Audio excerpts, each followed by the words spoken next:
the leather binding cracked beneath careful fingers like autumn leaves surrendering to winter's approach. In the basement archives of the Brasov Historical Society, beneath fluorescent lights that hummed with electrical persistence, lay a manuscript that had been misfiled for over a century. Catalogued under Agricultural Records 1850 to 1860, it bore no resemblance to the routine documentation such a classification might suggest. The cover revealed its true nature only when examined under proper illumination. Faded gold embossing that depicted two intertwined serpents beneath a crown, encircling what appeared to be a family tree whose roots grew inward rather than outward toward the light. The arrangement itself seemed to whisper of something fundamentally wrong, a violation of natural order preserved in precious metals and forgotten time. Genealogia Familiae Apolodor, Anul Domnului, 1857. The genealogy of the Apolodor family, in the year of our Lord, 1857. The parchment bore the weight of aristocratic investment, expensive materials reserved for matters of grave importance, now yellowed to the color of old bones. Water damage had claimed portions of several pages, yet what remained was written in iron gall ink that had deepened to the brown of dried blood. The Romanian script was archaic, formal, the language of nobility speaking to itself across the centuries about matters too delicate for common discourse. What emerged from these pages was not the typical genealogical record one might expect to discover in regional archives. This was something else entirely, a meticulous documentation of what could only be described as a biological experiment spanning 8 generations. Names connected to names in ways that defied conventional marriage arrangements. Uncle to niece, cousin to cousin, brother to sister's daughter. The family tree had not branched outward as trees do in Year's design.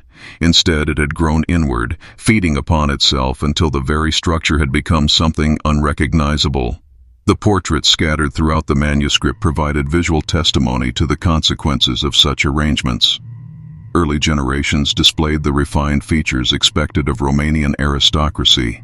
Strong jawlines that spoke of authority, intelligent eyes that reflected centuries of breeding, the bearing of those accustomed to command and respect. Yet as the pages turned, as the generations progressed through their carefully documented succession, subtle changes began to manifest. Jawlines became more pronounced, then gradually distorted. Eyes grew larger, taking on an unsettling quality that seemed to perceive beyond the immediate world. Foreheads expanded while chins receded, creating facial proportions that challenged conventional human symmetry. By the 6th generation, the portraits became difficult to examine for extended periods. The subjects remained undeniably human, certainly, but human in the manner that reflections in carnival mirrors retain recognizable features while becoming fundamentally disturbing. Features that should complement each other instead competed for space on faces that seemed inadequate to contain them properly. The margin notes provided context that visual documentation alone could not convey. Written in multiple hands across different time periods, they read like medical observations composed by clinicians studying their own bloodline. Maria born with 6 fingers on left hand. Father notes this as sign of family's blessed nature. Young Vasily demonstrates remarkable intelligence but speaks only in whispers, shows aversion to bright light and the presence of strangers. The twins arrived 2 months premature. One survived 3 days, the other lasted nearly a week before joining his brother. Each entry bore dates, signatures, witness marks, as if the family had appointed themselves both subject and scientist in an experiment whose ultimate purpose remained deliberately obscured. The clinical detachment of these observations proved perhaps more disturbing than the conditions they documented. These were not parents mourning their children's difficulties or seeking solutions to inherited problems. These were researchers documenting expected outcomes in a study whose parameters only they fully understood. The manuscript's organization suggested obsessive attention to detail that bordered on compulsion. Birth dates aligned in perfect columns with mathematical precision. Death dates, and there were many death dates, far too many for a family of such relatively small size, were recorded with the same meticulous care typically reserved for financial transactions. Marriage arrangements were detailed with the thoroughness of property transfers, complete with considerations of bloodline purity and genetic concentration that read like livestock. Breeding records applied to human reproduction. Certain phrases appeared with ritualistic repetition throughout the documentation: Sangye Kurat, pure blood, linea sacra, sacred line, moshtanira binakuvantata, blessed inheritance. The terminology suggested not merely practical considerations but spiritual beliefs about the nature of bloodline preservation and genetic destiny. What began as historical curiosity evolved into something approaching professional unease as the pattern became undeniably clear. The Apolodor family had not accidentally produced 8 genera, teons of increasingly troubled offspring through unfortunate coincidence or ignorance of genetic principles. This had been intentional, deliberate, systematic. The manuscript contained extensive correspondence between family members discussing bloodline management with the same calculated precision other families might apply to crop rotation or seasonal livestock breeding. Letters detailed elaborate negotiations for marriages designed to maximize genetic concentration. Financial arrangements provided monetary incentives for family members who produced children within the approved bloodline structure, creating economic motivations that reinforced biological imperatives. Most unsettling were the medical texts referenced throughout the genealogical documentation. The family had maintained extensive libraries focusing on hereditary conditions, anatomical studies, and what appeared to be experimental treatments for genetic disorders. They had systematically documented their own biological decline with scientific precision while simultaneously refusing to acknowledge what their careful documentation clearly revealed. Each generation had produced fewer viable offspring. Each generation had suffered elevated rates of infant mortality, physical abnormalities, and developmental disorders that grew progressively more severe. Yet the correspondence showed unwavering commitment to their chosen path, interpreting each manifestation of genetic damage as evidence of their bloodline's increasing purity rather than its systematic destruction. The manuscript's final entries were written in a different hand entirely, trembling, uncertain, yet possessed of desperate intensity that seemed to vibrate from the page itself. The bloodline refuses to fade. What we have concentrated cannot be diluted. What we have preserved will not be lost. The arrangements continue, though death believes it has claimed us. The sacred blood finds its way through paths that mortality cannot obstruct. These words bore a date of November 15, 1857, 3 days before official records indicated the complete extinction of the Apolodor family line.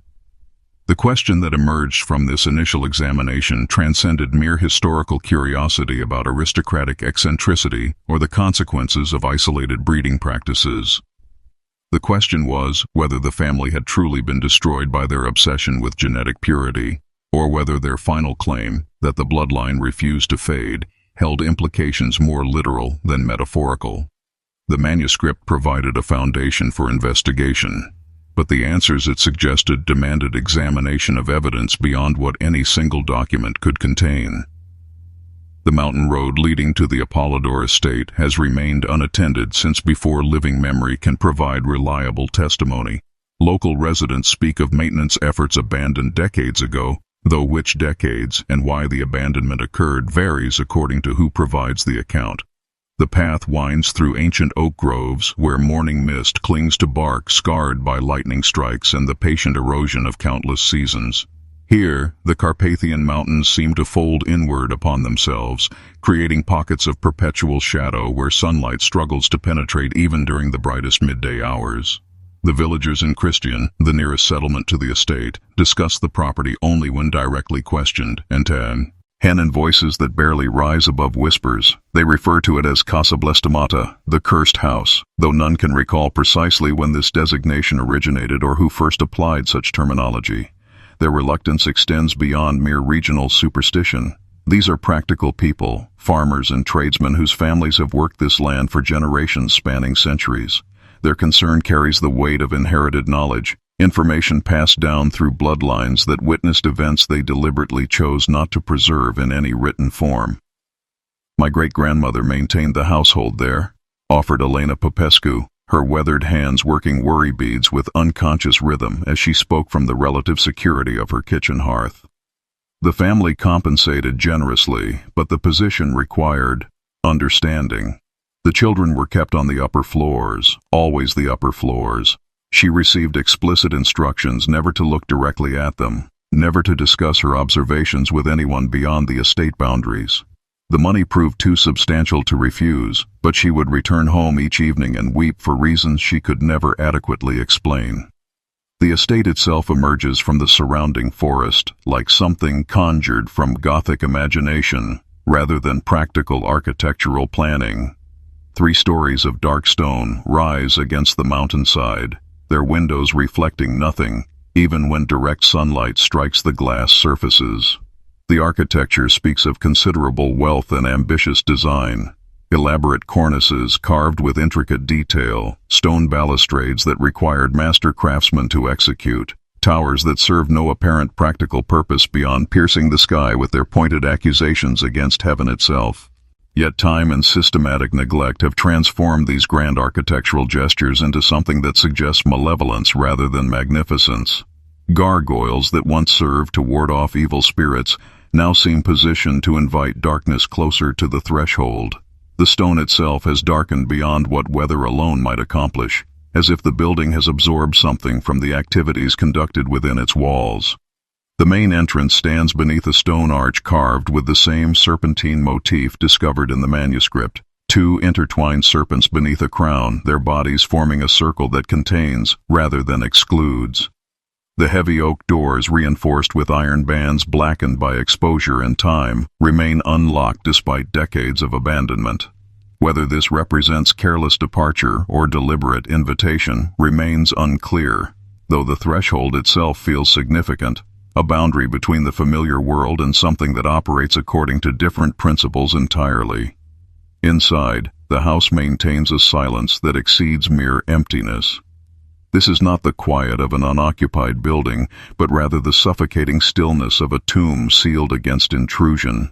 Dust particles dance in columns of light that manage to penetrate the unwashed windows, yet the air itself seems reluctant to circulate naturally. The entry hall extends upward through all 3 floors, its grand staircase rising in an ascending spiral that draws the eye inevitably toward the upper reaches of the house, where, according to village testimony, the Apolodor children spent their abbreviated lives in carefully maintained isolation. The ground floor reveals the public face the family intended to present to the outside world, or perhaps aspired to present before their project consumed such considerations entirely. The formal dining room contains a table sized for elaborate entertaining, though the chairs show no evidence of regular use. Their upholstery remains pristine beneath accumulated dust, suggesting meals were taken elsewhere or abandoned as social customs became irrelevant to the family's primary concerns. The library walls climb 20 feet toward an ornate ceiling, their shelves lined with leather-bound volumes in Romanian, German, French, and Latin that represent a collection assembled with specific purpose rather than general intellectual curiosity. Medical texts predominate throughout the collection. Anatomical studies that detail human development, treatises on hereditary disease that examine genetic transmission across generations, experimental approaches to managing genetic disorders that push against the boundaries of contemporary medical knowledge. Interspersed among these clinical works are volumes addressing genealogy, aristocratic bloodline preservation, and what can only be described as eugenic theory developed decades before such concepts gained broader European acceptance or academic respectability. Most disturbing is the collection's systematic organization. Books are arranged not alphabetically by author or chronologically by publication date, but rather by direct relevance to the family's genetic project. Volumes examining royal inbreeding practices sit immediately beside clinical studies of Habsburg jaw deformities and their hereditary transmission. Texts addressing selective breeding techniques in livestock neighbor comprehensive treatises on human reproductive biology and fertility optimization. The cumulative effect suggests intellectual focus, or obsession, that recognized no meaningful distinction between animal husbandry and family planning when both served identical purposes. The portrait gallery extends along the main hallway, displaying 8 generations of Apolodor family members in strict chronological progression. The artistic quality remains consistently high throughout. These represent expensive commissions executed by skilled painters whose technical competence cannot be questioned. Yet the subjects themselves document a story of biological decline that no amount of artistic skill can disguise or soften through flattering presentation. Early portraits display handsome, intelligent faces marked by the confidence that accompanies aristocratic breeding and social position. Strong jawlines speak of authority earned through generations of leadership. Clear, intelligent eyes reflect the mental acuity expected of families whose wealth derives from successful business management rather than inherited property alone. The bearing suggests individuals accustomed to respect and deference from those around them. By the fourth generation, however, subtle asymmetries begin to manifest in the painted faces. One eye positioned slightly lower than the other, a jaw that juts forward at an angle that creates facial imbalance, foreheads that seem disproportionately broad compared to the features positioned beneath them. These variations remain within the range of normal human development, yet they suggest the beginning of patterns that would become increasingly pronounced with each successive generation. The sixth-generation portraits become genuinely difficult to examine for extended periods without experiencing a form of visual discomfort that transcends mere aesthetic displeasure. The subjects appear unquestionably human, certainly, but human in the manner that funhouse mirror reflections retain recognizable characteristics while becoming fundamentally disturbing to observe. Features that should complement each other instead compete for space on face, as that appear inadequate to contain them properly. The eyes, in particular, suggest intelligence trapped within physical forms increasingly incapable of proper expression through conventional human communication.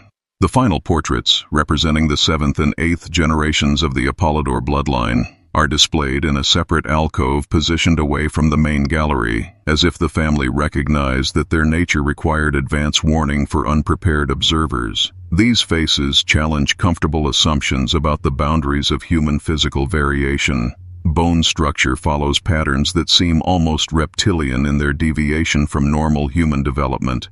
Skin appears translucent, revealing networks of veins beneath the surface in patterns that suggest circulatory systems adapted for different atmospheric requirements than those found at normal terrestrial elevation. The eyes are uniformly pale, nearly colorless, and positioned in ways that imply vision optimized for light spectrums beyond normal human perception. Yet the most unsettling aspect of these final portraits is not their physical abnormalities, but rather their expressions. Unlike earlier generations who faced the viewer with aristocratic confidence and social assurance, these final family members gaze past the observer toward something beyond the frame, beyond the room, beyond the mortal world entirely. Their expressions suggest not madness or intellectual impairment, but rather knowledge, terrible, unwanted knowledge about the true nature of their family's experiment and its ultimate destination. The estate's upper floors revealed a different story entirely, one written in architectural modifications that spoke to practical necessities the family preferred not to discuss with outside observers. The second floor bore extensive alterations, reinforced doors designed to contain rather than merely separate, windows fitted with bars that prevented exit as much as entry, and rooms clearly designed for long-term occupancy by individuals whose needs exceeded conventional domestic arrangements. Nurseries lined the hallways, dozens of them, each equipped with specialized furniture that suggested accommodation of various physical limitations and developmental challenges. Cribs designed for children who could not achieve sitting positions independently, feeding apparatus for individuals unable to coordinate normal swallowing reflexes, restraint systems disguised as decorative nursery elements but clearly intended to prevent self-injury or property damage. Medical equipment appeared throughout the upper floors with the systematic thoroughness of a specialized hospital facility. Scales calibrated for tracking abnormal growth patterns, measurement devices designed to monitor cranial development over time, photographic apparatus positioned to document physical changes through systematic visual record-keeping. The family had transformed their ancestral home into a combination nursery, laboratory, and museum dedicated to the preservation and scientific study of their own genetic legacy. The third floor remained largely sealed from casual access, with only one room serving as what appeared to be a private chapel designed for family worship. Here, beneath stained glass windows depicting scenes of biblical genealogy and divine blessing, rows of prayer kneelers faced an altar adorned not with traditional religious imagery, but with an elaborate family tree carved from white marble. Aims and dates ascended toward heaven in spiraling branches that grew progressively narrower until they terminated in a single point marked only with a question mark rather than any definitive conclusion. The estate's grounds provided the final element of the family's systematic isolation strategy. High stone walls surrounded the entire property, their surfaces topped with iron spikes that pointed inward toward the house as well as outward toward potential intruders. The private cemetery lay within these protective boundaries, its headstones arranged in concentric circles around a central monument bearing the family coat of arms executed in black granite that seemed to absorb rather than reflect available light. Most graves were disturbingly small, too small for normal human remains, their dates revealing lifespans measured in days or weeks rather than the years expected of natural human development. Yet the cemetery's systematic arrangement raised questions that official historical records could not adequately answer. According to documented evidence, the Apolodor bloodline had terminated completely in 1857, with no surviving family members to continue either their genetic line or their burial practices. Yet some headstones bore dates extending into the 1860s, 1870s, and beyond. The stone itself appeared appropriately weathered as if by decades of mountain exposure, yet the carved inscriptions remained sharp and clear as if they had received recent attention and maintenance. Most troubling were graves marked only with initials and dates rather than full names, as if someone had continued the family's burial traditions long after the family itself had supposedly ceased to exist according to all available documentation. The investigation of the physical estate confirmed what the manuscript had suggested through its careful documentation. The Apolodor family had created not merely a residence but rather a complete ecosystem designed specifically to support their biological experiment regardless of its human cost. Every element, from architectural modifications to library contents to burial ground arrangements, served the singular purpose of concentrating and preserving their bloodline through methods that challenged conventional understanding of family, responsibility, and the acceptable limits of genetic manipulation. Yet questions remained that the physical evidence could not address directly: what had driven this systematic destruction of normal human development, and whether the family's final claims about bloodline preservation had achieved results that extended beyond the boundaries of conventional mortality. The true scope and systematic nature of the Apolodor family's genetic project emerges not from any single archival source, but rather from the careful accumulation of evidence scattered across multiple repositories throughout Romania and Central Europe. What appeared in the family manuscript as genealogical documentation reveals itself, upon broader investigation, as merely the public record of an undertaking whose scale and methodical execution challenge comfortable assumptions about 19th-century aristocratic behavior and the boundaries of family responsibility. The project's origins trace to Dimitri Apolodor, the family patriarch whose imposing portrait dominates the estate's main entry hall.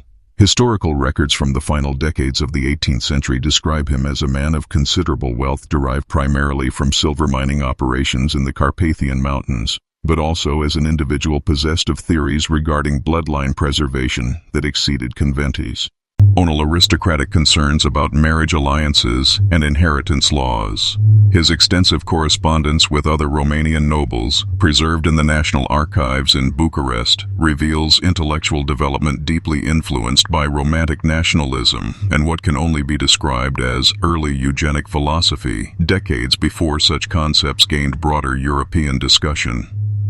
In letters dating from 1789 through 1792, Dimitri articulated his fundamental belief that noble bloodlines represented not merely social constructions or political conveniences, but rather biological realities encoded within the essential nature of aristocratic families themselves. He wrote extensively about what he perceived as the systematic dilution of noble blood through marriage alliances with families of inferior genetic heritage, arguing that such unions weakened not only individual bloodlines, but the spiritual and biological foundation of Romanian aristocracy as a coherent class capable of effective leadership. His proposed solution was as elegantly simple as it proved to be systematically devastating. The Apolodor bloodline would be preserved and strengthened through exclusive intermarriage within the family structure itself, thereby eliminating external genetic influences while concentrating the essential characteristics that had elevated his ancestors above common humanity. The sacred blood of our forebears flows undiluted through our veins, Dmitri explained in correspondence with his brother Gavril dated October 1789. Each successive generation bears the responsibility to strengthen rather than compromise this divine inheritance. The common practice of seeking marriage alliances beyond our immediate bloodline serves only to contaminate what centuries of careful selection have refined. We shall reverse this destructive trend. We shall concentrate what others thoughtlessly dilute. The initial marriages arranged under Dmitri's guidance followed this philosophy while maintaining sufficient connection to conventional practice to avoid immediate social censure or religious objection. His eldest son married his deceased brother's daughter, technically his niece, but separated by enough generational and family distance to fall within acceptable bounds according to church law and aristocratic custom. The children produced by this union were subsequently paired with other close relatives through arrangements that ensured all future offspring would carry increasingly concentrated Apolodor genetic material while eliminating the influence of external bloodlines entirely. Church records from the period reveal the considerable financial incentives required to secure religious approval for marriage arrangements that pushed against canonical boundaries. The Apolodor family provided substantial monetary contributions to Orthodox hierarchy in exchange for special dispensations that permitted unions between relatives normally prohibited by religious law. These payments were carefully disguised as charitable donations and construction funding for various church projects, but the correlation between family marriage dates and ecclesiastical financial records proves too precise and consistent to represent mere coincidence. The family's extraordinary wealth made resistance to their marriage arrangements practically impossible for potential partners and their families. In a region where most noble families struggled to maintain basic aristocratic lifestyle through subsistence agriculture and declining feudal privileges, the Apolodors offered marriage settlements that exceeded annual family incomes by substantial margins. Young women from economically distressed noble families found themselves presented with dowries that could transform their entire extended family's financial circumstances in exchange for marrying Apolodor men who happened to be their own cousins, uncles, or in later generations, significantly closer relatives. The economic pressure proved so overwhelming that refusing such arrangements became practically impossible for families facing genuine poverty and social decline. Medical documentation from the project's earliest phases reveals that the Apolodor family maintained systematic health records from the very beginning of their genetic experiment. They employed a succession of physicians bound to absolute secrecy through contracts that combined exceptionally generous compensation with severe legal and financial penalties for any disclosure of family medical information. These doctors were required to document all births, deaths, and medical conditions within the family structure, creating a comprehensive archive that reads like a longitudinal genetic study conducted with scientific precision and clinical detachment. The earliest medical records show few obvious problems or immediate negative consequences. The first generation of systematically inbred children appeared healthy, intelligent, and physically robust according to contemporary standards. If anything, they seem to embody Dmitri's theories about the beneficial effects of concentrated bloodline inheritance. These initial positive outcomes reinforced the family's commitment to their chosen path, while providing empirical evidence they used to justify increasingly close genetic relationships in subsequent reproductive arrangements. By the third generation, however, statistical patterns began to emerge that suggested the experiment's ultimate trajectory toward biological disaster. Infant mortality rates within the Apolodor family exceeded regional averages by margins that could not be attributed to random variation or environmental factors. Physical abnormalities appeared with increasing frequency. Additional digits, malformed limbs, facial asymmetries that became more pronounced with each generational iteration. Mental development showed concerning variations that ranged from exceptional intellectual gifts to severe cognitive impairments that required constant supervision and specialized care. Yet the family interpreted these developments not as warning signs requiring modification of their breeding strategy, but rather as evidence that their bloodline was evolving beyond normal human parameters toward a form of existence superior to conventional humanity. Physical abnormalities were reframed as indicators of genetic purity and evolutionary advancement.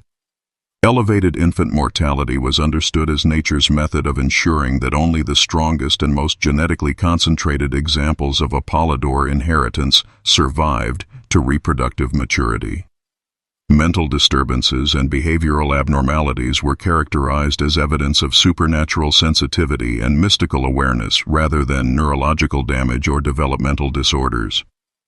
Our children perceive realities that remain invisible to common humanity, wrote Maria Apolodor in a letter to her sister dated March 1823, describing her son's tendency to scream when exposed to direct sunlight and his inability to tolerate the presence of individuals from outside the immediate family structure. They hear voices that speak from realms beyond this mortal world. They possess knowledge that derives not from conventional learning but from genetic memes, or passed down through our sacred bloodline across countless generations. The family's extensive library reveals the intellectual framework they constructed to support and justify their experimental approach to human reproduction. Beyond standard medical texts, they systematically collected works addressing mysticism, alchemical theory, and what would later be recognized as early anthropological studies of isolated populations and their unique developmental characteristics. They maintained active correspondence with scholars throughout Europe who shared their interest in bloodline purity and genetic inheritance, though most of these correspondents apparently never fully understood the practical application of the theories they discussed in academic terms. Of particular significance was the family's relationship with Dr. Johann Spurzheim, a German physician who developed influential theories about hereditary characteristics and their physical manifestations in human anatomy. Although Spurzheim never visited the Apolodor estate personally, his extensive letters to the family provided pseudo-scientific justification for their breeding practices, while encouraging them to view their systematic experiment as a valuable contribution to human understanding of genetic inheritance and evolutionary development. Your family's dedication to bloodline preservation represents a profound service to scientific knowledge, Spurzheim wrote in 1825. The sacrifices you make for the advancement of human understanding will benefit future generations by providing empirical evidence about the effects of genetic concentration that no conventional study could achieve. History will vindicate your commitment to principles that lesser minds cannot comprehend. The financial records associated with the Bloodline Project reveal its enormous and escalating cost structure. The Apolodor family invested vast sums not only in specialized medical care for their increasingly challenging offspring, but also in maintaining the absolute secrecy essential to their project's social and political viability. Servants received premium compensation far exceeding regional standards in exchange for complete silence about household conditions. Church officials obtained regular financial contributions, ensuring their continued cooperation with irregular marriage arrangements. Government administrators were compensated for overlooking discrepancies in birth and death registrations that might have attracted unwanted official attention. Most expensive was the specialized care required for children born with severe physical and mental disabilities that became increasingly common as genetic concentration intensified across generations. The family employed teams of specialized nurses, commissioned construction of modified facilities within their estate specifically designed to accommodate individuals with extraordinary physical and developmental needs, and imported medical equipment from German and Austrian manufacturers designed to support individuals whose conditions challenged the limits of contemporary medical knowledge. These expenses accelerated dramatically as genetic damage accumulated across successive generations, requiring increasingly sophisticated and costly interventions to maintain lives that might otherwise have ended within days or weeks of birth. Yet the family's wealth, derived primarily from their mining operations and accumulated investments, proved insufficient to sustain the project indefinitely, despite their substantial financial resources. By the 1840s, detailed financial records demonstrate declining revenues from business interests coinciding with exponentially escalating costs for family maintenance and medical care. The Bloodline Project, which had originated as an expression of aristocratic privilege and genetic superiority, was systematically consuming the economic resources that made such privilege possible in the first place. The psychological impact on participating family members becomes increasingly evident in personal correspondence from the project's later phases. Letters between relatives reveal mounting anxiety about the outcomes they were systematically producing, while maintaining public commitment to their founding philosophy and genetic theories.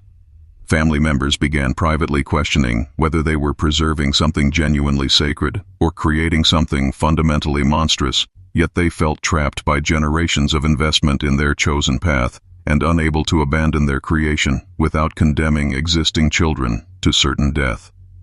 "We have proceeded too far to reverse course now," wrote Vasily Apolodor in a letter to his cousin Elena, dated September 1845. "Our children require specialized care that only we can provide through arrangements no outside institution would accept or understand. Our bloodline has evolved into something that cannot survive independently outside the protective environment we have constructed for its preservation. We are no longer breeding toward genetic perfection. We are maintaining a biological creation that has become incapable of maintaining itself through natural processes." The accumulated evidence suggests that by the 1850s, the surviving Apolodor family members understood with complete clarity that their 8-generation experiment had failed catastrophically according to its original objectives and philosophical justifications. Rather than concentrating the superior qualities of their aristocratic bloodline, they had systematically amplified its worst genetic characteristics while eliminating the biological diversity necessary for healthy reproductive continuation. Yet they found themselves unable to abandon their creation without acknowledging that nearly a century of sacrifice, investment, and systematic human suffering had been not only futile, but actively destructive to everything they claimed to value. This realization drove the family toward their final, most desperate phase, the period documented in the manuscript that initiated this investigation. If conventional biological reproduction could no longer serve their purposes, perhaps alternative methods could preserve what natural processes had corrupted beyond sustainable limits. The bloodline's systematic design had failed according to every measurable criterion. What remained was the question of whether the bloodline itself would accept this failure or seek preservation through means that transcended the boundaries of natural law and conventional mortality. The testimony emerges in fragments, whispered confessions preserved in church records that were never intended for examination beyond the immediate spiritual needs of dying penitents. Elena Dumitrescu, who served as wet nurse and child care provider to the Apolodor family from 1830 until 1847, left a deathbed statement with Father Gheorghe Popescu that remained sealed in diocesan archives for nearly a century before being transferred to the historical collection in Brasov. Her words provide the most detailed first-hand account of daily life within the estate during the project's most systematically destructive period. The children were maintained on the 3rd floor of the house in rooms that had been extensively modified to accommodate their particular needs. Elena's statement begins, her voice preserved in the careful script of clerical transcription. "I received explicit instructions never to discuss what I witnessed during my service, never to mention the household arrangements to anyone beyond the estate boundaries, never to count or remember how many children came and went during my years of employment. The family compensated me exceptionally well for this discretion, but no amount of money could purchase peace for my conscience or silence for my dreams." Elena's detailed account reveals a household organized entirely around the care and maintenance of children, whose needs exceeded anything conventional parenting could address or contemporary medical knowledge could adequately explain. The upper floors of the estate had been transformed into specialized medical facilities designed to support lives that might otherwise have terminated within days or weeks of birth. Each room was equipped according to the specific requirements of its occupants: feeding apparatus for children unable to coordinate normal swallowing reflexes, breathing assistance for those with respiratory defects, restraint systems disguised as nursery furniture for children whose mental development prevented safe social interaction or self-care. "Some of the children appeared almost normal upon initial observation," Elena continued in her recorded testimony, "but their apparent normalcy proved deceptive upon closer examination. They would seem healthy and developmentally appropriate until you spent time observing their behavior. Then you would begin to notice subtle differences, the manner in which their eyes tracked movement, the sounds they produced when attempting to communicate, their reactions to human touch and normal social interaction. They resembled children in the same way that echoes resemble voices, recognizable yet fundamentally lacking something essential to authentic childhood experience." The family maintained obsessively detailed records of each child's development and medical status, documenting physical characteristics, behavioral patterns, and therapeutic interventions with clinical detachment that reflected scientific methodology rather than parental concern. These records, preserved in leather-bound volumes stored within the estate's medical library, read like veterinary documentation rather than family medical histories. Birth weights, feeding schedules, and growth measurements were recorded alongside detailed observations about behavioral abnormalities and physical deformities, all written in the same dispassionate tone typically applied to livestock breeding records. Subject 7 demonstrates enlarged cranium measuring 23.5 centimeters circumference at birth, expanding to 31.2 centimeters by the 12th week of life. Visual acuity appears significantly compromised. Subject tracks light sources but displays no recognition of human facial features or expressions. Feeding requires specialized mechanical apparatus. Vocalizations are limited to high-pitched whistling sounds that occur primarily during nighttime hours. Physical strength measurements exceed normal parameters for chronological age. The children themselves existed within a world completely isolated from normal human experience and social development. Most spent their entire abbreviated lives within the estate's protective walls, tended by a carefully selected rotation of servants chosen as much for their ability to maintain absolute discretion as for their nursing skills and medical knowledge. According to Elena's testimony, many of the children displayed forms of intelligence that manifested in ways conventional assessment methods could neither measure nor properly understand.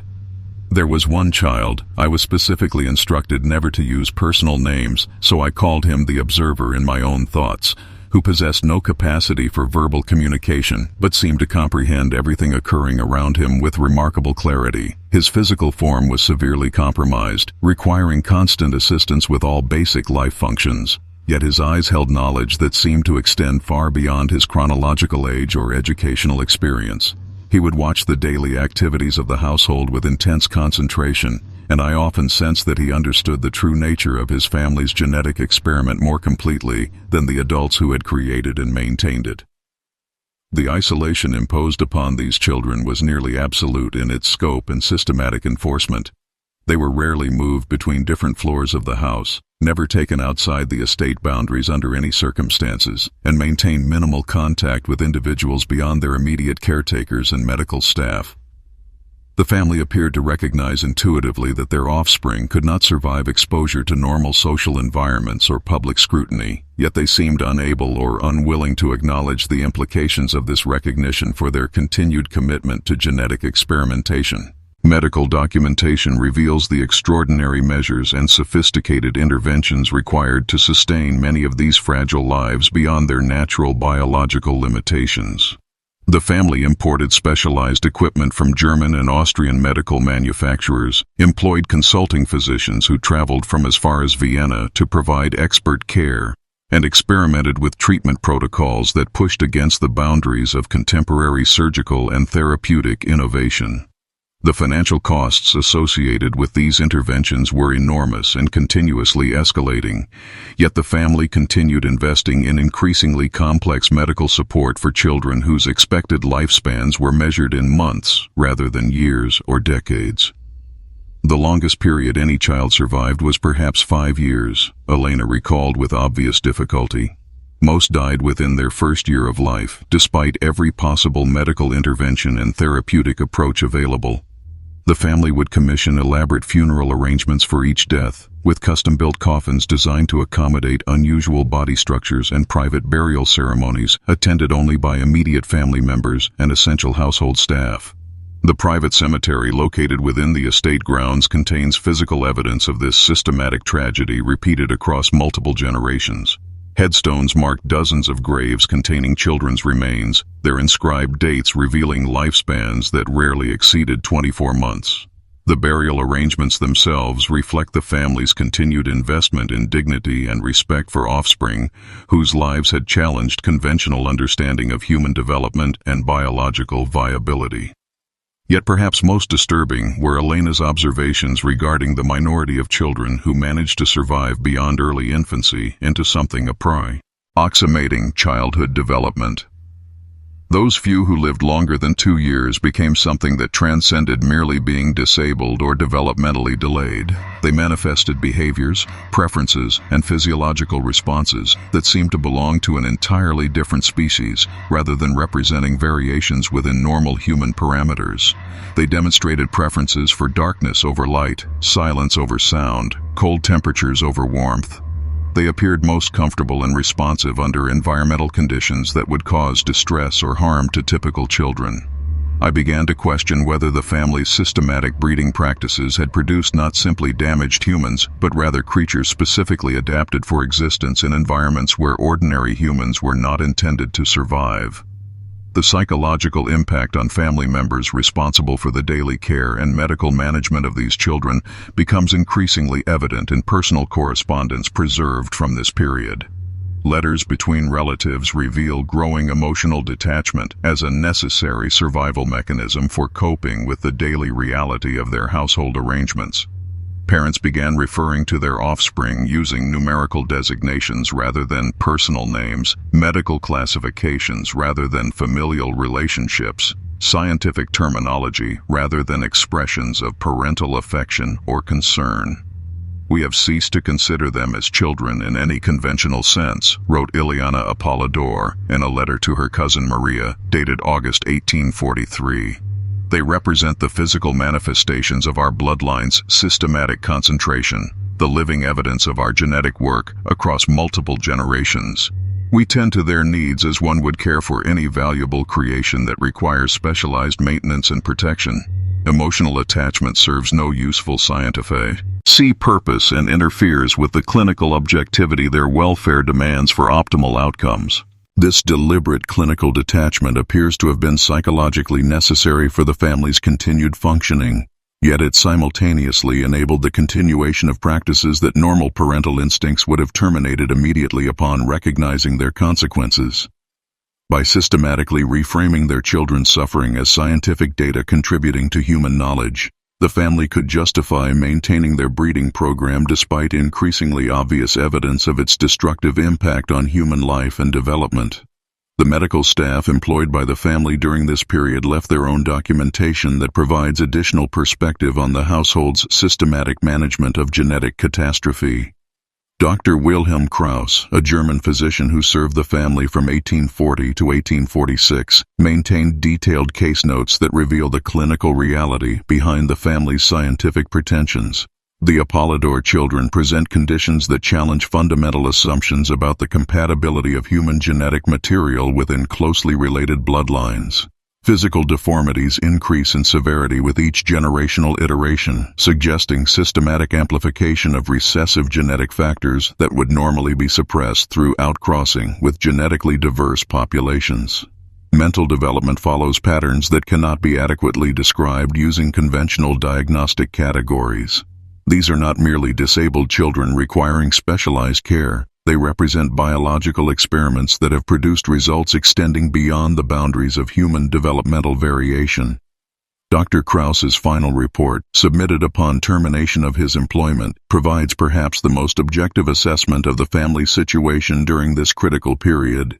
The systematic concentration of genetic material within the Apolodor bloodline has produced offspring who cannot survive outside the artificial environment created specifically for their maintenance. They require constant medical intervention to sustain basic life functions. Their physical and mental development suggests adaptation for existence under conditions that would prove fatal to normal human beings. The family has succeeded in creating a subspecies that depends entirely upon technological and medical support for survival while producing no offspring capable of independent reproduction. Yet the family rejected Dr. Krauss's recommendations for terminating their breeding program and sought alternative medical opinions that would support their continued commitment to genetic concentration. They replaced him with practitioners whose theories aligned more closely with their philosophical convictions, regardless of empirical evidence or clinical outcomes. The final entries in the family's childcare records, dating from the early 1850s, reveal a household in complete crisis despite their continued public commitment to their genetic theories. The surviving children required medical care that exceeded the family's considerable financial resources while producing no viable offspring capable of continuing the bloodline through natural reproductive processes. The experiment had reached its logical conclusion: biological extinction disguised as evolutionary achievement. The arrangements continue though nature increasingly resists our efforts, wrote the family's final physician, Dr. Hermann Steiner, in his resignation letter dated March 1854. I can no longer provide medical justification for treatments that serve to prolong suffering rather than preserve meaningful life. The family requires spiritual guidance more than continued medical intervention. Yet the family categorically refused spiritual counsel that questioned their project's fundamental premises or suggested alternative approaches to bloodline preservation. They had invested too much financially, emotionally, and psychologically across too many generations to acknowledge that their systematic experiment had produced only suffering disguised as scientific achievement. The children of shadow had become simultaneously the proof of their bloodline's ultimate concentration and the undeniable evidence of its complete failure according to every measure of human flourishing. What remained was the question of how the family would respond when conventional biological reproduction could no longer serve their purposes. If natural processes had failed to preserve their genetic legacy, would they seek preservation through means that transcended the limitations of mortality itself? By 1852, the systematic concentration of Apolodor genetic material had reached a degree that challenged the fundamental biological limits of human reproduction and genetic viability. Only 3 family members remained with any theoretical capacity to continue their bloodline: Elena Apolodor, the elderly matriarch whose own parents had been first cousins, her son Vasily, born from Elena's union with her own brother, and Ileana, who occupied the simultaneously impossible roles of Vasily's daughter, his niece, and ultimately his wife, a relationship that represented the culmination of 8 generations of systematic genetic convergence. The marriage between Vasily and Ileana was conducted in the estate's private chapel during the autumn of 1853, witnessed only by essential household staff and performed by Father Mircea Ionescu, whose participation was secured through financial arrangements that exceeded his normal annual clerical compensation by several multiples. Church records describe the ceremony using euphemistic language that cannot disguise its fundamental nature: a father marrying his own daughter in a final desperate attempt to preserve a bloodline that had already passed beyond the boundaries of biological sustainability. Contemporary accounts from the limited number of individuals permitted contact with the family during this final period paint a disturbing picture of accelerating psychological and physical deterioration among the surviving members. Dr. Heinrich Müller, a German physician who provided medical care from 1851 through 1854, left detailed clinical notes describing his patients' conditions with scientific precision. The remaining Apolodor family members display characteristics consistent with extreme genetic concentration extending across multiple generations. Physical abnormalities are pronounced and systematically debilitating: enlarged cranial capacity, asymmetrical facial bone structure, skeletal irregularities that compromise both mobility and internal organ function. Mental capacity appears to remain intact, but operates according to cognitive patterns that defy conventional psychiatric assessment. They demonstrate considerable intelligence, yet apply this intellectual capacity toward purposes that seem completely disconnected from external reality as commonly understood by normal human society. Elena, despite her chronological age of 57 years, appeared physically decades older due to the cumulative physiological effects of multiple pregnancies involving genetically compromised offspring. Her medical records document chronic pain conditions, severe mobility limitations, and what Dr. Müller characterized as compulsive behavioral patterns that manifested as obsessive focus on bloodline preservation activities. She spent her remaining days reviewing genealogical documentation, calculating genetic concentration percentages, and developing reproductive strategies for family members who had, according to all biological evidence, become incapable of producing viable offspring through any natural process. Vasily's condition presented even greater complexity for medical assessment and treatment. Born with physical deformities that included severely enlarged cranial capacity and limbs of dramatically unequal length and proportion, He had survived to reproductive maturity only through intensive medical intervention and specialized care extending across multiple decades. His intellectual capabilities were considerable, but focused with pathological intensity exclusively on the family's genetic project and its theoretical completion. His correspondence with European scholars studying hereditary characteristics reveals thinking that had become systematically detached from observable reality while maintaining internal logical consistency. The concentration of our sacred bloodline approaches its destined completion, he wrote to a German anthropologist in September 1853. Each successive generation has systematically refined what previous generations preserved through careful selection. We have successfully eliminated the diluting genetic influences that compromise lesser bloodlines through indiscriminate reproductive choices. What will emerge from our final reproductive union will represent the pure, concentrated essence of our ancestral inheritance, freed from all contaminating external influences. Ileana presented the most complex and challenging case for medical evaluation and understanding. Born in 1835 to parents who were themselves the direct products of multiple generations of systematic inbreeding, she displayed physical and mental characteristics that challenged conventional human developmental categories. Her appearance, documented through detailed medical sketches and photographic studies, revealed features that seemed to blend human and non-human characteristics in ways that suggested evolutionary development along paths not found in normal biological progression. Her bone structure followed patterns that appeared almost reptilian in their deviation from standard human anatomical development.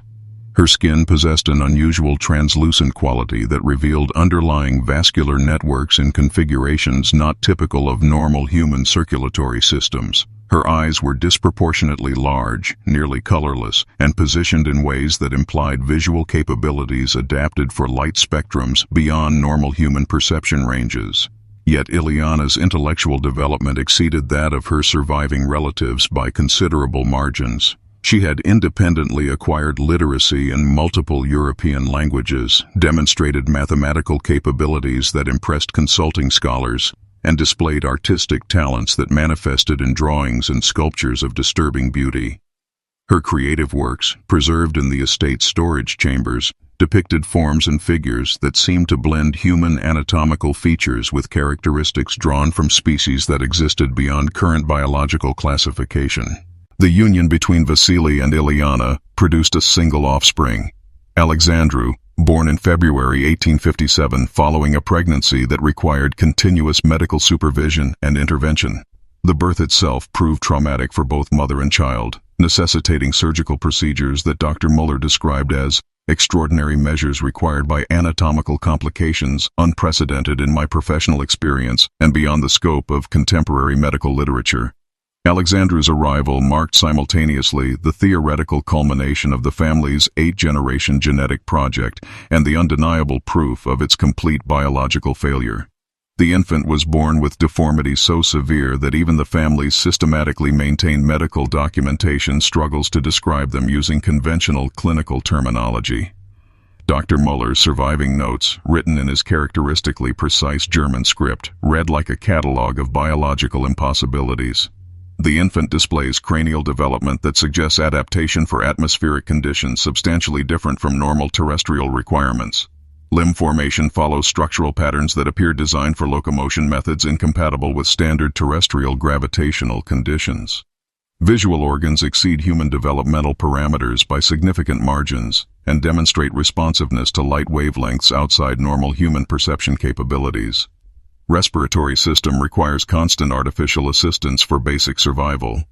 More disturbing than Alexandru's extreme physical abnormalities was the family's systematic interpretation of his condition as evidence of evolutionary success rather than genetic catastrophe. They refused to acknowledge their project's obvious failure, instead characterizing his severe deformities as proof that their bloodline had achieved advancement beyond current human biological limitations. We have accomplished what 8 generations of our ancestors envisioned and sacrificed to achieve, Elena recorded in her personal journal during Alexandru's first week of life. The sacred blood has concentrated to its essential pure nature.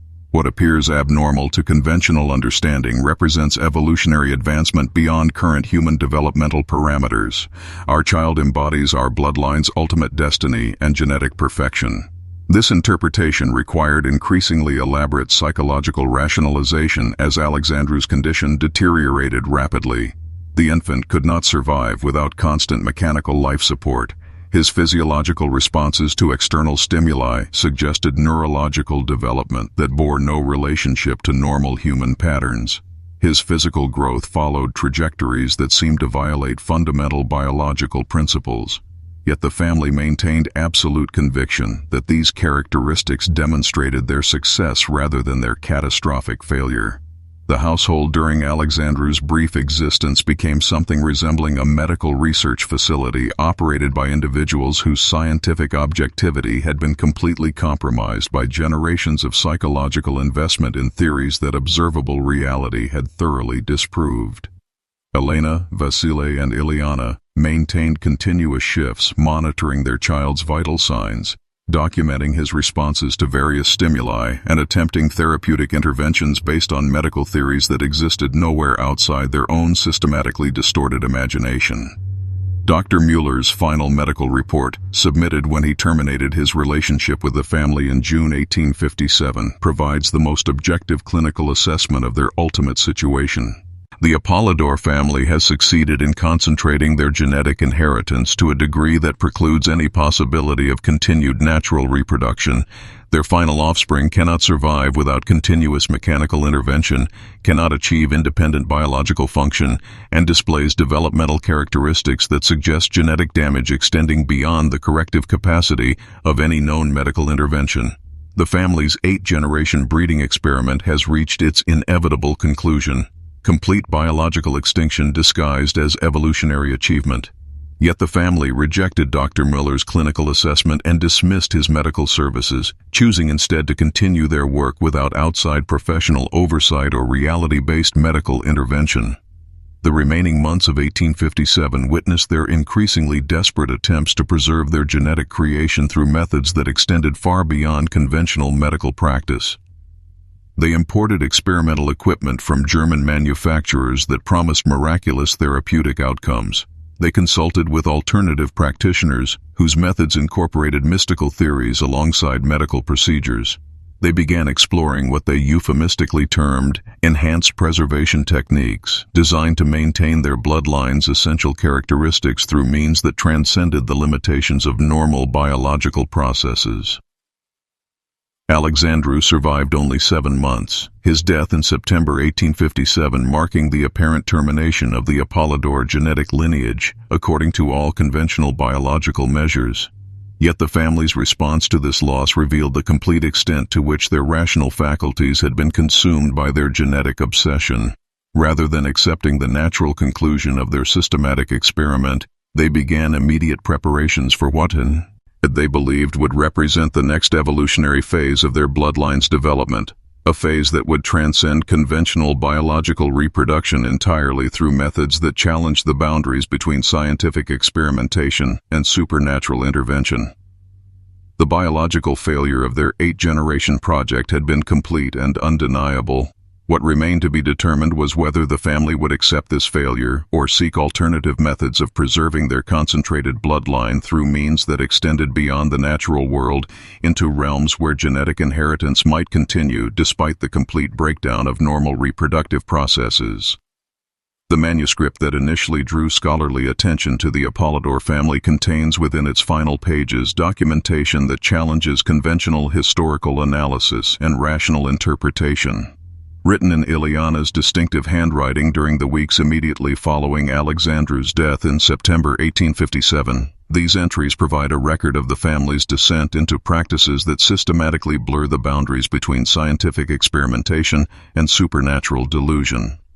The sacred blood refuses to accept extinction, Ileana recorded on October 3, 1857, her script growing increasingly erratic as the entry progresses. What has been concentrated and refined across 8 generations cannot simply cease to exist because conventional reproduction has proven inadequate to our needs. We have invested too much, achieved too much, sacrifice too much to permit biological limitations to terminate our divine work. The essential nature of our bloodline persists beyond the boundaries of individual mortality and physical death. The immediate aftermath of Alexandru's death had confronted the surviving family members with the undeniable reality of their genetic situation. Natural reproduction was no longer biologically possible. Elena, approaching 60 years of age, had endured her final pregnancy decades earlier. Vasilei's physical condition precluded any additional reproductive attempts. Ileana, despite her relative youth, had suffered severe complications during Alexandra's birth that eliminated any possibility of future pregnancies. Yet rather than accepting the natural termination of their bloodline, the family began exploring alternative methods for preserving what they believed their 8-generation experiment had achieved. Their approach combined pseudo-scientific theories with mystical practices that reflected their complete detachment from rational thought processes. The estate's basement laboratory, previously used for medical equipment storage and specialized child care apparatus, was systematically converted into what can only be described as an alchemical workshop. The family imported equipment and materials that had no obvious medical purpose. Distillation apparatus, chemical preservation solutions, specialized glass containers designed for long-term storage of organic materials. Their correspondence from this period reveals communication with practitioners throughout Europe, whose expertise extended far beyond conventional medical knowledge into realms that challenged the boundaries of natural philosophy. We have corresponded with Dr. Johann Weyer in Bavaria, whose research addresses the preservation of essential life forces beyond physical death. Vasily wrote to his mother in November 1857. His methods promise the maintenance of bloodline characteristics through alchemical processes that transcend biological limitations. The sacred essence of our genetic inheritance can be reserved indefinitely through proper application of his techniques. The family's activities during the final months of 1857 become increasingly difficult to document through conventional historical sources. Servants were dismissed or fled the estate, leaving behind accounts that strain credibility while maintaining internal consistency across multiple independent testimonies. Village residents reported unusual phenomena, strange lights visible in the manor's windows during nighttime hours, inhuman sounds that echoed across the mountain valleys, and the movement of figures through the estate grounds that matched descriptions of Apolodor family members who had died years or decades earlier. Father Mircea Ionescu, the priest who had performed Vasile and Ileana's marriage ceremony, made several attempts to visit the estate during this period in response to concerns expressed by local residents. His recorded observations, preserved in diocesan archives, describe conditions that challenged his religious worldview. The family has abandoned conventional Christian practices in favor of rituals that combine scientific procedures with mystical ceremonies whose origins I cannot identify. The basement chambers have been converted into what appears to be a laboratory designed for preserving human remains through chemical processes. They speak of maintaining their bloodline's essential characteristics beyond physical death through methods that violate both natural law and divine commandment. The most detailed documentation of the family's final activities comes from Ileana's own journal entries, which continue through December 1857 despite official records indicating her death in November. Her handwriting becomes increasingly difficult to decipher as the entries progress, yet the content maintains disturbing coherence. The preservation techniques show promising results. Father's blood essence remains viable after 6 weeks of treatment. The alchemical processes have successfully maintained the genetic characteristics while eliminating the corruptive influence of physical decay.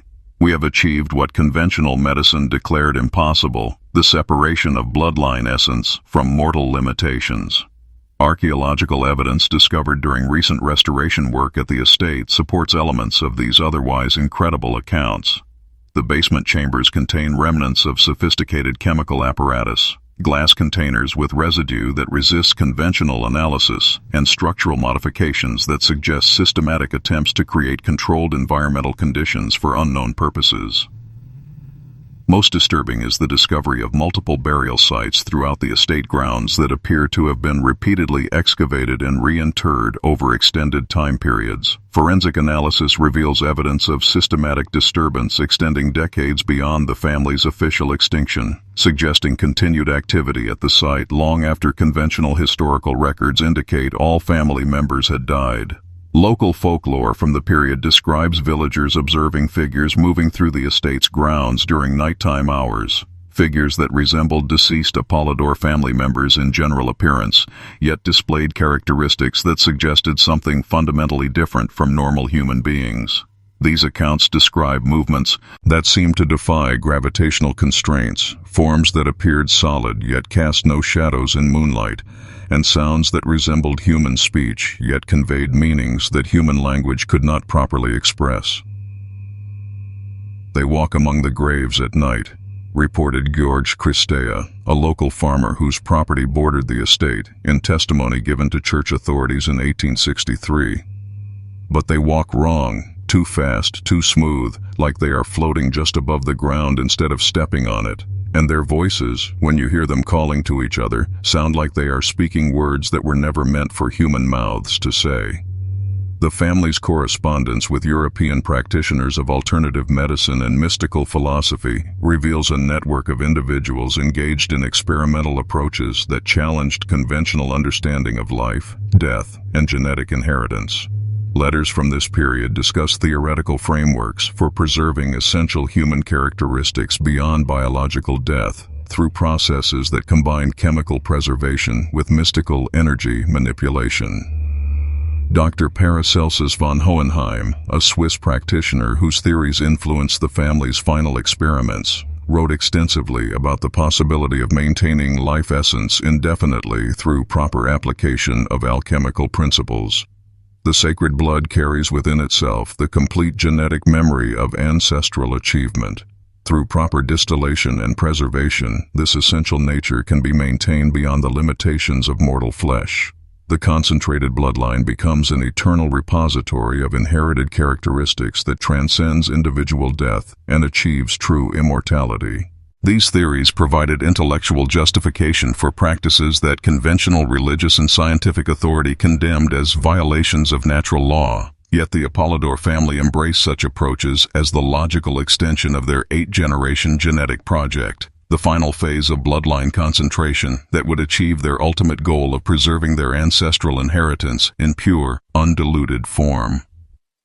The official historical record indicates that the last Apolodor family members died during the winter of 1857 to 1858, their deaths attributed to complications arising from their extreme genetic conditions and the psychological breakdown that followed Alexandru's death.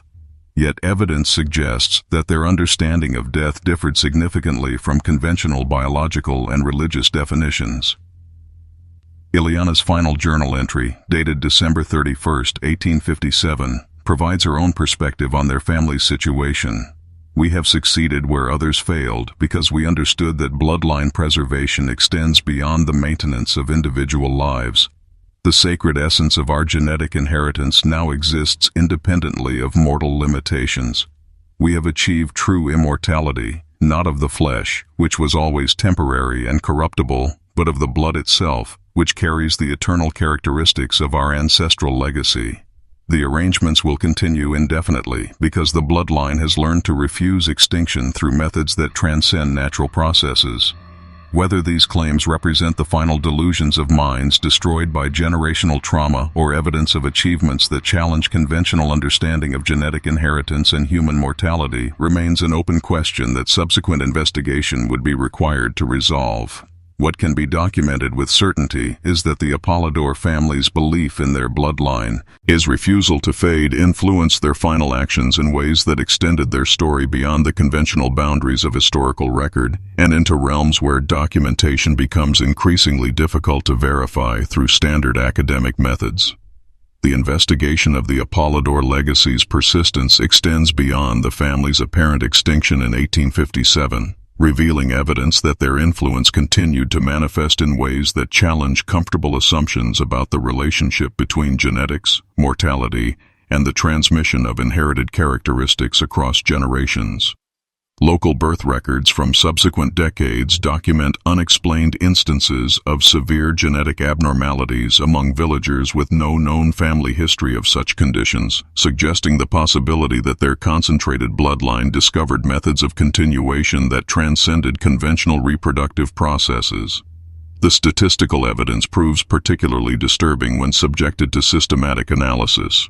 Between 1860 and 1890, the region surrounding the Apolodor estate experienced rates of congenital abnormalities that exceeded regional and national averages by margins that cannot be attributed to environmental factors or random genetic variation. Children were born with the same distinctive physical characteristics that had marked the final generations of Apolodor offspring: enlarged cranial capacity, asymmetrical facial bone structure, limb deformities that suggested adaptation for non-terrestrial locomotion, and visual systems that appeared optimized for light spectrums beyond normal human perception. Most significantly, these abnormalities appeared in families with no documented genetic connection to the Apolodor bloodline, yet their manifestations followed patterns identical to those recorded in the family's own medical documentation.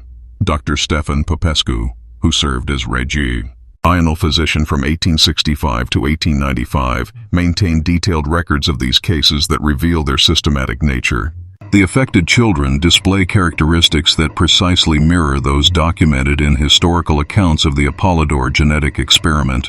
The probability of such specific abnormalities appearing randomly in genetically unrelated families approaches statistical impossibility. These cases suggest some form of genetic transmission that operates according to principles not recognized by conventional medical science. The affected families themselves provided additional evidence of the mystery's scope and implications. Parents reported dreams and visions during pregnancy that featured landscapes, structures, and figures that corresponded exactly to features of the abandoned Apolodor estate. Mothers described compulsive urges to visit locations associated with the family, despite having no conscious knowledge of their history or significance. Children born with the characteristic abnormalities demonstrated behavioral patterns that seemed to echo those documented in historical accounts of Apolodor offspring: preferences for darkness over light, unusual comfort in cold temperatures, and responses to stimuli that suggested sensory capabilities adapted for environmental conditions found nowhere in normal terrestrial experience. "My daughter was drawn to that cursed place from the time she could walk," testified Maria Ionescu, whose child was born in 1874 with the distinctive cranial enlargement and pale, oversized eyes characteristic of late-generation Apolodor children. "She would escape from our home at night and be found at dawn sitting among the graves in their cemetery, staring at the headstones as if she could read meanings in the stone that we could not see. When we asked her why she went there, she would say that the voices in the ground were calling her home." The estate itself continued to exert influence over the surrounding community in ways that extended far beyond its historical significance or architectural presence. Property values in the immediate vicinity remained permanently depressed, regardless of regional economic conditions or development pressures that affected surrounding areas. Local residents developed customs and practices that seemed designed to ward off supernatural influence, though few could explain the origins of these traditions or their specific protective purposes. Children from the region were systematically warned against approaching the estate grounds, though the specific dangers they faced were never explicitly described. Adults would cross themselves when obliged to travel the mountain road that passed near the property.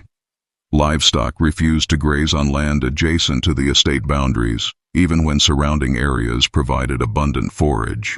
Wells dug within a 2-mile radius of the property frequently produced water that was chemically pure, yet somehow unpalatable, forcing residents to seek alternative sources despite considerable inconvenience and expense. Modern genetic analysis of local families reveals patterns that support historical accounts of mysterious bloodline transmission. DNA samples collected from descendants of affected families show genetic markers that appear nowhere else in regional populations, yet correspond precisely to theoretical reconstructions of Apolodor genetic characteristics based on historical medical documentation. These markers suggest ancestral connections that cannot be traced through conventional genealogical records or marriage documentation. Dr. Elena Vasilescu, a geneticist at the University of Bucharest who has studied these samples since 1995, describes results that challenge fundamental assumptions about genetic inheritance. We have identified specific genetic sequences that appear in multiple family lines throughout the region, yet these sequences show no evidence of normal reproductive transmission. They appear to have been introduced into local bloodlines through mechanisms that conventional genetics cannot explain. The affected individuals carry genetic material that should not exist in their family histories according to documented marriages and reproductive patterns. The physical decay of the estate itself has followed patterns that seem to resist natural processes of deterioration and environmental influence. Despite decades of abandonment and exposure to harsh mountain weather, certain portions of the structure remain remarkably well preserved, particularly those areas associated with the family's final experimental activities. The basement chambers where they conducted their alchemical preservation work show minimal signs of aging or damage, as if they exist within a different temporal framework than the surrounding building. Archaeological investigations have revealed evidence that the property has been periodically disturbed by unknown parties throughout the decades following the family's official extinction. Recent excavations have uncovered additional burial sites containing remains that predate the family's documented activities by several decades, yet these earlier burials show the same distinctive skeletal abnormalities that characterize the final generations of Apolodor children.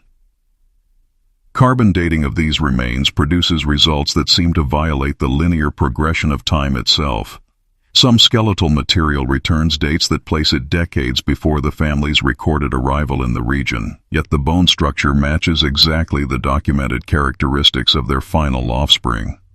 Other remains produce dates that extend into the 20th century, long after all family members had supposedly died, yet they share identical genetic markers with documented Apolodor bloodline characteristics. Local historians have documented persistent reports of unusual activity at the estate site extending through the present day. Night watchmen employed by regional authorities report lights visible in windows of the sealed building, sounds of movement within the structure despite its officially abandoned status, and the appearance of figures moving through the grounds who disappear when approached or observed directly. The house refuses to remain empty, reported Georg Dinka, who served as night security for the property from 1985 to 1992. You can lock every door, seal every window, post guards at every entrance, but somehow there is always activity inside when darkness falls. Not activity like vandals or squatters. This is something else, something that belongs to the building itself and cannot be excluded by normal security measures. The regional tourism industry has systematically avoided promoting the estate as a historical attraction, despite its architectural significance and the dramatic nature of the family's documented history. Local authorities cite structural safety concerns and difficulty accessing the remote location, yet their reluctance seems to extend beyond practical considerations into areas that resist rational explanation.